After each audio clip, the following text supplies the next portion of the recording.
கெடா பக்கத்துல போகிறதுக்கு அரௌண்ட் 3 months ஆயிடுச்சு. ஓகே.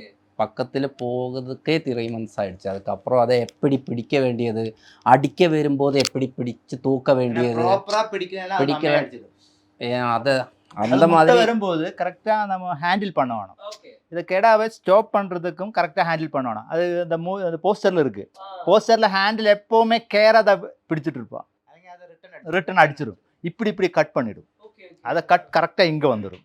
டஃப்பான ஒரு சப்ஜெக்ட் தான். ரொம்ப டஃப்பான ஹீரோயினுக்கு இருக்கா கெடா கூட காம்பினேஷன்ஸ்? ஹீரோயின் கிட்ட இருக்கு. அவர் ஆல்ரெடி காளி கிட்ட எல்லாம் நல்லா ஃப்ரெண்ட்லியா இவரோட இருந்தது. கெடா வந்து ஏதோ ஏன் நல்ல நேரமா தெரியல ஃப்ரெண்ட்லி ஆயிட்டான். ஓகே. ஆனா அது ட்ரைனிங் அந்த ஃபைட்னா அவங்க மைண்ட் செட்டே டோட்டலா வேறையா இருக்கும். நான் வில்லன் சைட்லயும் போல வில்லனோட கெடா கிட்டயும் ரெண்டு பேரும் கொஞ்சம் அங்க வந்து சீன் மூட்ல டெரரா தான் இருப்பாங்க. இவரு ஸ்வீட் தான் பட் செட்ல வந்து இல் always be in the mood. Kali அவன் பேர் காளி இவரோட அவன் நல்லா ஃப்ரெண்ட்லி. நான் தடவிலாம் கொடுப்பேன், சாப்பாடுலாம் கொடுப்பேன், வீடியோஸ்லாம் இருக்கு. ரொம்ப ஸ்வீட் அவன், ரொம்ப ஸ்வீட்டு. ஆனா கொஞ்சம் பார்த்து தான் இருக்கணும்.